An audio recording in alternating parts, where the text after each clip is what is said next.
Olá a todos, meu nome é Mariana Kerbaui, estou hoje aqui com o Dr. Nelson Hammerschlag. A gente está fazendo um pré-ESH, é o Congresso Americano de Hematologia, que vai ser esse ano, agora em dezembro, e a gente vai falar um pouquinho do que a gente acha que vai ser destaque no tema de transplante de medula óssea. Olá, Dr. Nelson, tudo bem? Oi, Mari, que bom estar aqui com você. Já estamos virando uma dupla conhecida aqui, É né? verdade, ainda bem. Um monte de coisa juntos, que bom. Ainda por cima nos vemos todo dia vendo os Graças a pacientes, né? Deus, sim. Que bom. Então, é assim, né? Nós vamos falar um pouquinho de transplante. É óbvio que esse não é um congresso de transplante. Transplante é uma das partes que compõe o congresso da ESH, e a gente sabe que temos congressos específicos de transplante. Então, assim, eu procuro nesses congressos sempre olhar para temas que têm a ver com aquilo que nós estamos fazendo aqui, né? Então eu separei 3 trabalhos e um deles, inclusive, tem muito a ver com você, porque você vai ser provavelmente a primeira autora de um estudo que nós estamos publicando agora junto com um grupo brasileiro de transplante, da Sociedade de Transplante, junto com o CIBMTR, sobre o que aconteceu no Brasil de comparação entre os transplantes haploidênticos, aparentados e não aparentados, né? E eu queria depois que você... Eu não vou adiantar o resultado do teu trabalho, né, do qual eu participei um pouquinho, para você poder comentar depois do que eu vou contar. Tá bom. Tá? Mas foi por causa desse estudo que esse estudo me chamou a atenção.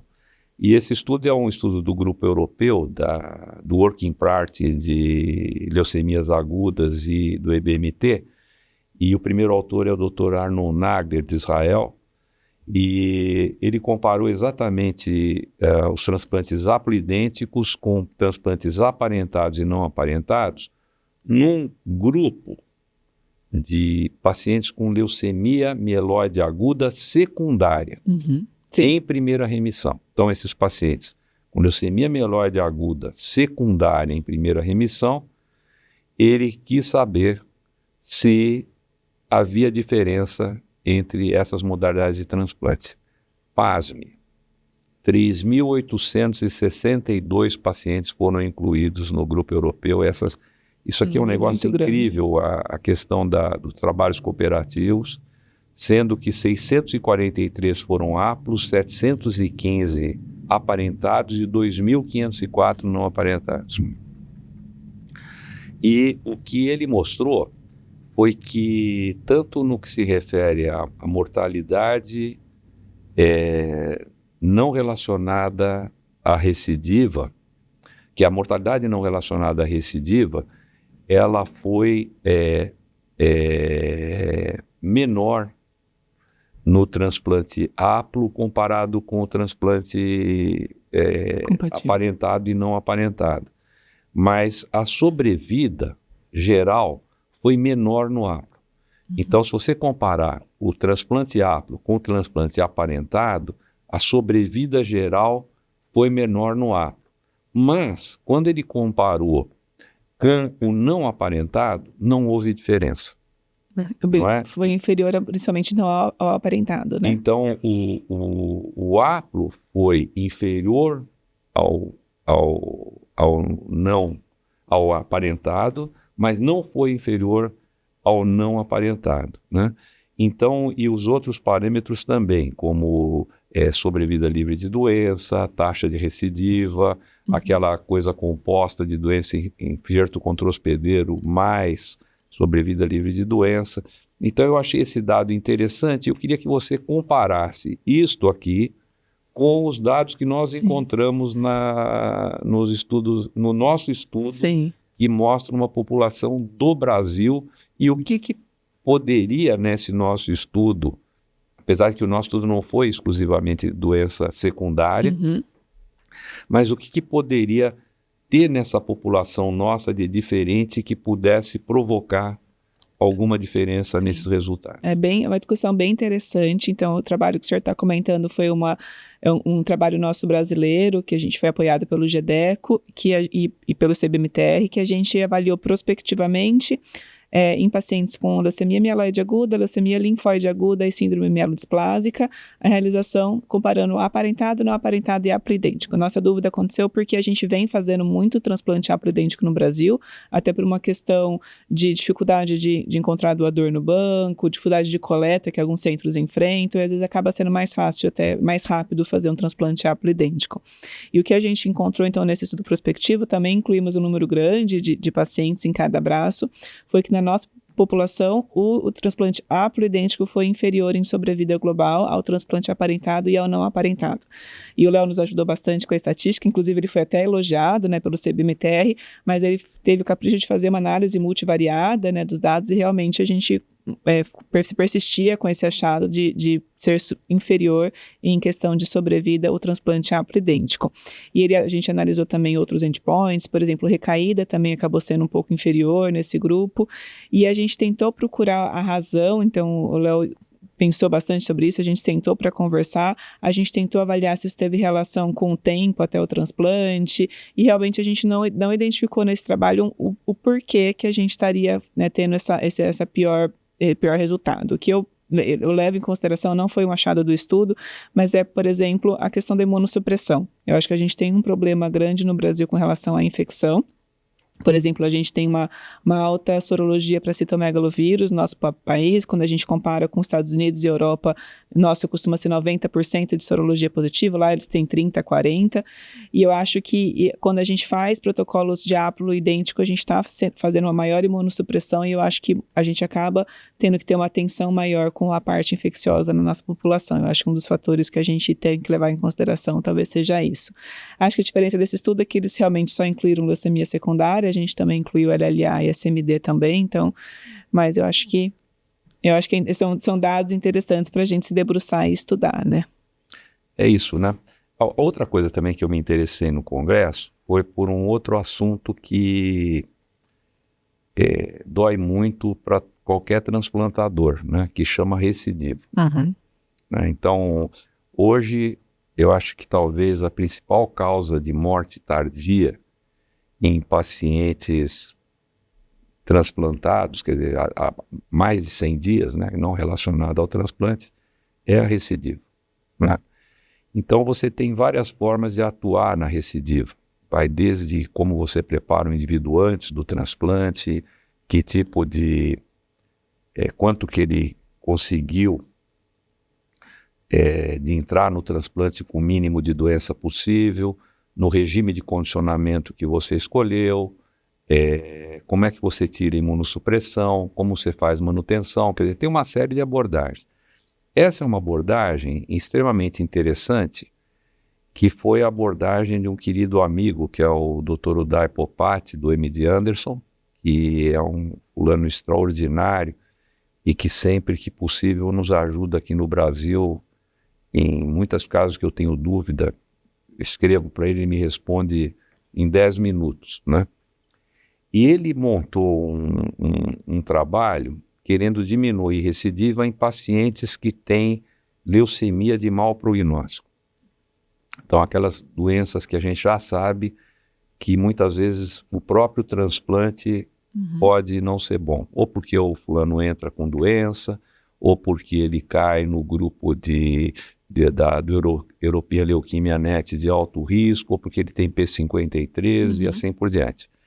Então, o que ele fez? Ele resolveu fazer um esquema de condicionamento que é maluco, na minha opinião, quer dizer, não sei se maluco, que se chama Cladilac. Né? O Cladilac é um esquema que utiliza, primeiro, o busulfano, começando no dia menos 20. Nossa. Tá? Então ele dá uma dose de busulfano de 100 miligramas por metro quadrado no dia menos 20, ele repete isso no dia menos 13.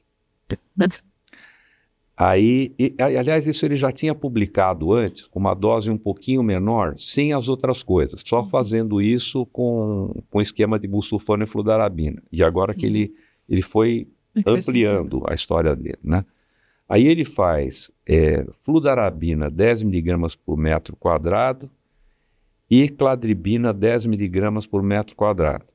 né? Então, por isso que ele não usa os 20 e 25 do fludarabina. Ele divide com cladribina, que a cladribina tem um efeito antileucêmico melhor do que o fludar.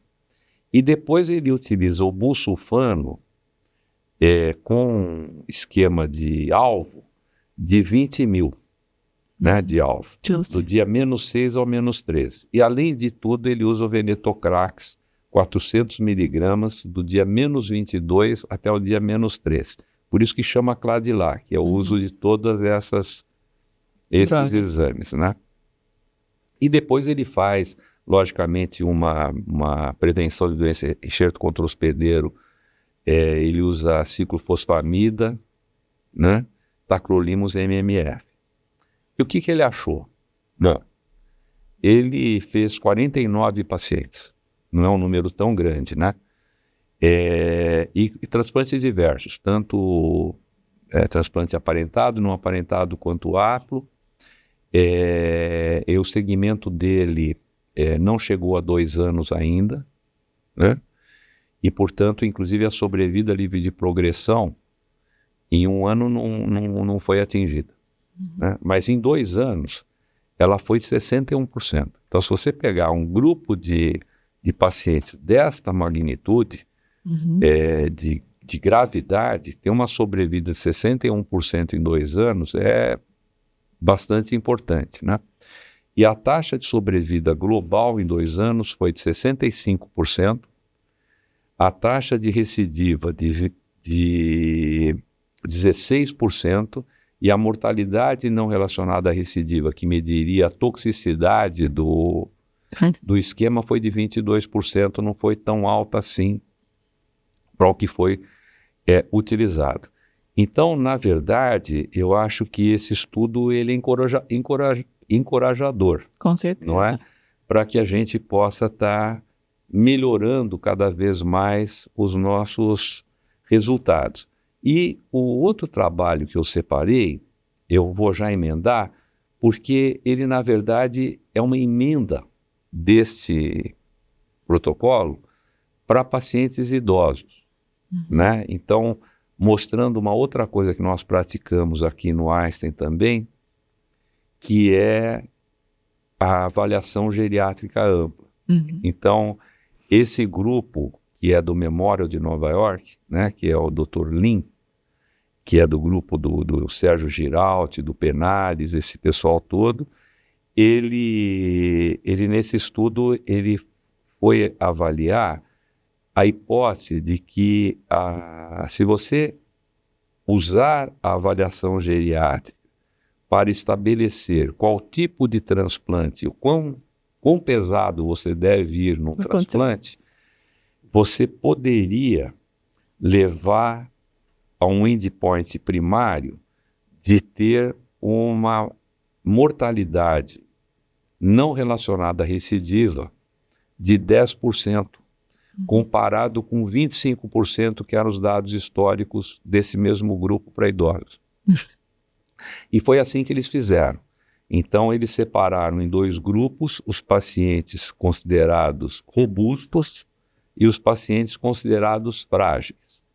Os pacientes frágeis foram submetidos a transplantes não mieloablativos e uma reabilitação importante, enquanto os pacientes que eram considerados robustos foram submetidos a transplante mieloablativo. Não estou dizendo que seja o Cladilac, mas mieloablativo. E aí os 2 dados importantes. O primeiro é que o endpoint deles foi atingido. Então, ao invés dos 10% que eles queriam de mortalidade, eles chegaram a 6,3%. E só tiveram 2 eventos no grupo de 32 pacientes deles de mortalidade. E esses pacientes, eles tiveram uma sobrevida global e uma sobrevida livre de progressão, respectivamente, de 78% e 63%. E melhor que isso tudo, esses pacientes que ficaram em remissão, depois de 1, 2 anos de transplante, eles continuam mantendo a sua independência física e a sua função cognitiva normal. Que é o mais importante. Então, E é o que a gente faz na prática, é o que a né? gente faz na Que a prática. gente tem o grupo que faz avaliação geriátrica, a gente debate quando o paciente é frágil, que a gente vai diminuir a intensidade do condicionamento. Se ele é robusto, a gente pode pegar um pouquinho mais pesado e diminuir a chance de recaída dele lá na frente. Eu acho que a gente está no caminho certo, E né? é por isso que eu separei esse trabalho para gente discutir. Exatamente esses 3 trabalhos têm muito a ver com a nossa prática, Sim. né? Como pegar mais pesado em quem pode, como Exato. pegar menos pesado em quem não pode e principalmente comparar aplo com aparentado e não aparentado, e pelo menos na nossa experiência aqui, não dá para substituir simplesmente aplo por não aparentado pelos resultados brasileiros. E deixar de fazer uma busca num banco quando o paciente não tiver hormônio. Eu acho que isso É aqui isso foi aí. o recado mesmo. Fica esse o recado. A gente deve Então, continuar procurando doador compatível. e espero que vocês vejam na ASH muito mais trabalhos e muito mais coisa boa que nós vamos estar lá também para conferir. É isso aí. Muito obrigada.